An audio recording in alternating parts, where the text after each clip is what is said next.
Bu videoda imtahan, performans həyəcanı proqramını necə istifadə etməyini tövsiyə edirəm.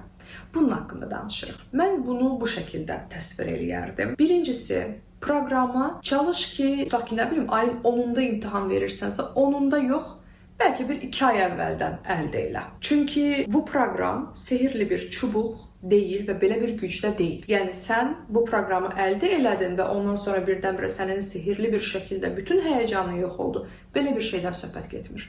Sən öz üzərində çalışmalısan. Bu proqrama və onun suallarına yer açmalısan. Öz üzərində işləməlisən və bu zaman alır. Mən proqramı bugün əldə elədim, gedəcəm 3 gün sonra imtahan verəcəm. Belə bir şeydən söhbət getmir.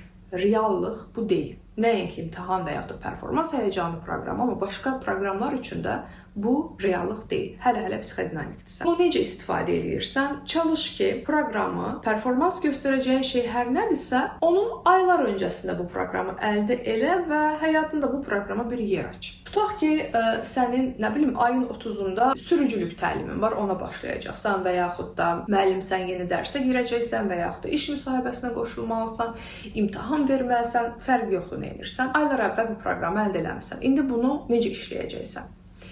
İlk video ilə başla.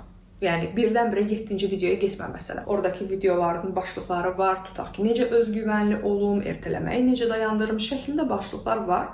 Amma unutma, bu proqram bir-biri əsasında qurulmuş, bir-biri üzərinə qurulmuş 10 videodan ibarətdir.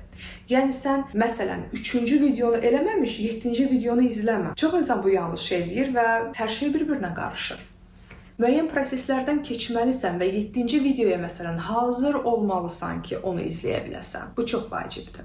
Ona görə proqramı əldə elədin və ilk videosu ilə başla. Tanışlıq videosudur. Başla o video ilə və davam elə. Bax, proqramın xüsusi zamanı yoxdur. Bir çox insan çox tələsir və proqramı, nə bilim, yəni 10 videodur. Bəlkə toplasan 2-3 saat zamandır əslində və bir günə baxıb bitirirlər. Bu çox böyük yanlışdır, eləməyin belə. Videoların, orada danışılanların əslində həzm olunmağına icazə verin. Məsələn, baxdın bir videoya, tutaq ki, tanışlıq videosuna baxdın, məsələn, aydındır, keç 2-ci videoya bax və o videoda danışdıqlarımı izlə. Sual vermişəmsə videoda dayandır videonu bir cavabla.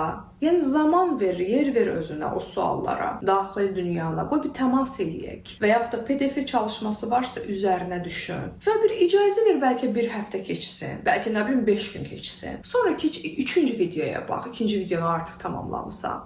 Gör 3-cü videoda nələr var, gör bu videoda danışılanlar sənin həyatında özünü necə, harda göstərir. Yəni bir bütünləşmək o video ilə, orada danışılanlarla bu çox önəmlidir. Onun PDF çalışmalarını elə, qoy biraz da zaman keçsin, yəni biş. Yoxsa mən bu çalışmaları elədim, onda ikinci çalışmaları da eləyim. Bax, bu terapevtik proses deyil. Bu proqram sehirli çubuq deyil. Yəni sən baxdın və vəssalam getdin, sən hər şey elədin, bu belə bir şey deyil. İşin sehirli, əslində aydın hissəsi odur ki, sən orada danışılanları və sənlə üst-üstə düşən yerləri həzm eləməlisən. Psixologiyan, psixikan bunu həzm eləməlidir. Bu çox önəmlidir. Nəyə görə deyirəm bir-biri üzərində qurulmuş proqram? Çünki o deməkdir ki, sən birini həzm eləyirsən, sonra ikincini həzm eləyirsən, sonra əslində mövzuları həzm eləyirsən. Nə bilim, məsələn, 4-cü videoda səhv eləmirəmsə, negativ düşüncələrlə necə işləyir, bunun haqqında danışmışam. Yəni, məndən olsa 3 həftə ver o videoya. Çünki orada danışılanlar, məsələ danışılanlar deyil, məsələ praktikadır. O qədər önəmlidir ki, sən onun praktikasını eləməmiş, 5-ci videoya keçmə və bu şəkildə davam edirsən. Tam da bu danışdığım kimi. Və bəzi zamanlar, bəzi videolar 1 həftə zaman ala bilər. Yəni, mən tərəfdarıyam ki, ən azından 1 həftə ya da 10 gün aralarında zaman olsun. Hətta sən fikirləşirsən ki, mənim zamana ehtiyacım yoxdur, mən hər şeyi bilirəm burada. Yəni, qoy qalsın orada, biraz zaman ver. Sonra tutaq ki, nə bilim, neçənci videoya keçdiyin zaman, mən normalda 1 həftə 10 günün tərəfdarıyamsa, bəlkə o səndən 1 ay zaman istəyəcək həmin videomu həzm eləmək. Əslində, burada psixologiyan səndən o zamanı istəyir. Bəlkə dediyim kimi bir video 1 ayda həzm olunacaq. Bəlkə biri, nə bilim, 5 həftəyə həzm olunacaq. Bilmirik, bilmirsən. Psixologiyanı izlə və bir növ özün öz ehtiyaclarından yola çıxaraq görəcəksən ki, nədir, necədir, tələsmə. Bu qədər. İmtahan həyəcanı proqramın bu şəkildə istifadə edirsən. Növbəti sual isə, bilirsən nədir? Bu proqramda nəfəs çalışmaları, həyəcanla işləmək üçün olan bu nələrsə texnikalar, yəni bu proqram belə bir şeydirmi? yoxsa necədir, necə bir sistemlə işləyir? Növbəti videoya gəl, tam da bu sualı cavablandırıram.